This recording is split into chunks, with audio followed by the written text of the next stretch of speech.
Hi everyone, in today's easy tutorial I'm going to show you how to generate city scenery in Midjourney version 4.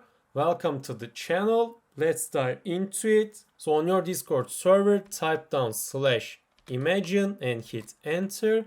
I'm going to start with my composition first, which is going to be a landscape since we are doing a city scenery, and let's add some adjectives here. I'm going to write down retro futuristic since Blade Runner is my favorite movie, but feel free to use other architectural movements or a specific era. And let's add some more adjectives which defines our city.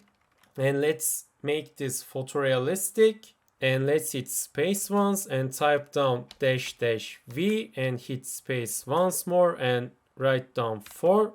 We want this to be built in Midjourney version 4. And finally, let's hit space once more and type down --a and r and hit space once again and type down 3/2. Since it's a landscape, it's better to have a rectangular image rather than a square. So let's hit enter to generate. And here's our city. And that's basically how to prompt a city scenery in Midjourney. If you found this video helpful, tap the like and subscribe buttons to help others to find this video as well. Thank you for watching.